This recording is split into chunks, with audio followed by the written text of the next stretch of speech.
صباح الخير. اهم المشكلات اللي بتقابلنا واحنا بنعمل البانيه او البفتيك ان القشرة الخارجية يا اما بتطلع طرية قوي ومش مقرمشة، او اساسا ما بتبقاش لازقة في البانيه او البفتيك كويس. فطبعا بيبقى في مسافة ما بين الغلاف الخارجي او القشرة اللي احنا عملناها وما بين البانيه او البفتيك، وده طبعا ممكن يخليها تتخلع خالص وقت التقديم ويبقى شكل القطعة مش كويس خالص. فالنهاردة هنشوف ازاي تبقى مقرمشة وازاي تبقى ثابتة على البانيه او البفتيك من غير ما تتخلع ومن غير ما يبقى في مسافة ما بينها وما بين البانيه او البفتيك عموما يعني. معايا النهاردة بقى كيلو من البانيه. مش انا اللي مقطعاه خالص على فكرة، هو جاي مقطع كده. فغسلته تحت الماء الجاري الاول كويس جدا، بعد كده هحطه في محلول اللي انا دايما بحط فيه الفراخ، اللي هو عبارة عن مية وفيها ملح وفيها ليمون، وبسيب حتى القشر بتاع الليمون في المية. هسيبهم في المحلول ساعة وبعد كده نشطفهم وهيبقى جاهز للاستخدام. بالنسبة للتتبيلة انا بتبع تتبيلة واحدة بطريقة واحدة سواء للبانيه او للبفتيك. فبيبقى معايا بصلاية وببشرها على اصغر وش في المبشرة او بعملها في الكبة بفرمها فرم ناعم خالص، لكن في الاغلب بستخدم المبشرة فعلا. بعد كده بحط لها معلقة ملح واحدة لان الملح بيساعد ان البصل ينزل كل المية اللي فيه كويس. بعدين بدأت اقلبها وهبدأ دلوقتي اصفيها مصفى يكون فتحاتها صغيرة بحيث انها ما تعديش التفل او البصل نفسه، احنا عايزين المية بس. هبدأ دلوقتي ان انا اتبل البانيه. حطيت معلقة ملح، وبصراحة عشان المعالق دي صغيرة قوي فحطيت كمان نص معلقة. في الغالب انا بستكفى بمعلقة بس بتبقى هرمية شوية. وحطيت كمان معلقة فلفل وزودت كمان نص معلقة فلفل تانية. المعالق دي من النوع الصغنن قوي، يمكن اصغر كمان من معلقة الشاي. وبعد كده حطيت عليهم مية البصل وهبدأ اقلب بحيث ان كل المكونات تتخلط مع بعض، وان كل قطعة من البانيه يوصل لها كل التتبيلة ملح وفلفل ومية بصل. ونخلي بالنا ان مية البصل برضو فيها ملح، فبالتالي ما نكترش ملح في البانيه. دي نمرة واحد. نمرة اتنين اللي انا عايزة اقولها برضو، انا ما بحطش ولا كزبرة ولا كمون ولا اي توابل تانية خالص غير الملح والفلفل ومية البصل. البانيه بيبقى احلى لما طعمه بيبقى باين ومفيش توابل كتير مغطية عليه. بعد كده هحطهم في التلاجة حوالي ساعة او ساعتين لغاية وقت التقديم او وقت ما انا هاجي اقلي البانيه. بعد كده هبدأ احضر البيض واحدة او اتنين حسب البانيه اللي عندنا. احنا عندنا كيلو بانيه فانا عملت اتنين وحطيت عليهم نص معلقة ملح نص معلقة فلفل وقلبتهم كويس.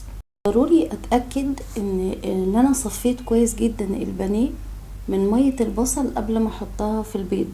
وبرضو لما اجي احط في البقسماط اتأكد كويس جدا ان انا صفيت البانيه من البيض، يعني لازم نصفيه من السوائل قبل ما نحطه في البقسماط.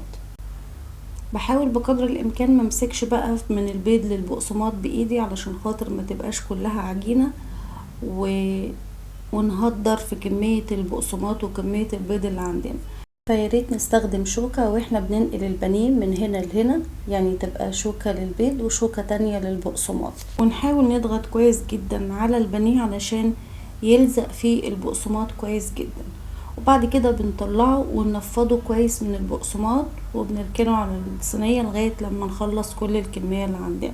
خلصت فعلا كل الكمية اللي عندي وكان لسه وقت التقديم مجاش، فحطيته في التلاجة حوالي نص ساعة بس. سواء حطيناه في التلاجة او ما حطيناهوش في التلاجة هي خلاص لزقت عليه الطبقة الخارجية بتاعته ومش هتفك ابدا.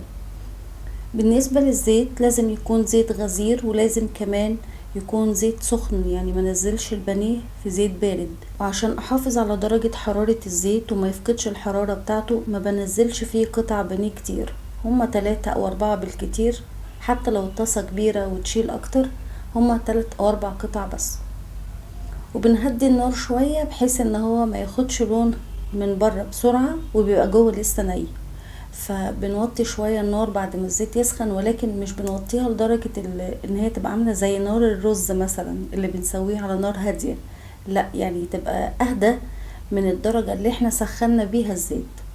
ولما بنحطه في الطاسة ما بنفكرش بقى كل شوية نقلبه، يعني احنا بنحطه ونسيبه في حاله لغاية لما الجزء اللي تحت يستوي او يبدأ ياخد اللون الذهبي الجميل ده، بعدين نبقى نقلبه على الناحية التانية. الناحية التانية ما بتاخدش وقت كتير زي الناحية الاولانية، يعني الناحية الاولانية ممكن تاخد من 5 ل7 دقايق، لكن الناحية التانية هما دقيقتين بالكتير وبتبقى خلاص استوت.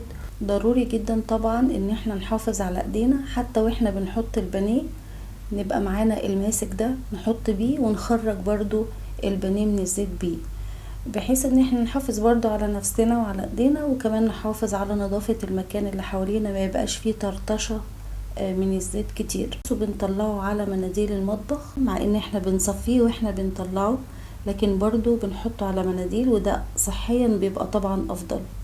وقت التقديم بننقله في السرفيس الخاص بالتقديم، وبنقدمه بقى مع مكرونة او مع رز، اي نوع احنا بنحبه ممكن نقدمه جنبه. عايزة اوريكم هنا الطبقة الخارجية بتاعته قد ايه متماسكة، قد ايه ماسكة فيه كويس ومقرمشة. ارجو يعني ان الكاميرا تكون مبينة كويس قد ايه هي فعلا لازقة فيه، والفراخ من جوه مستوية، مهما نقطع فيها هي ثابتة على البانيه، لا بتتفرتك مثلا او تتفتفت مننا او تتخلع من على البانيه او اي حاجة. وطبعا الطبقة الخارجية مقرمشة جدا وثابتة جدا. ان شاء الله لما تجربوها هتعجبكم قوي. شكرا جدا لمتابعتكم، واتمنى ان الفيديو يكون عجبكم، واشوفكم على خير ان شاء الله في الفيديو الجاي. باي باي.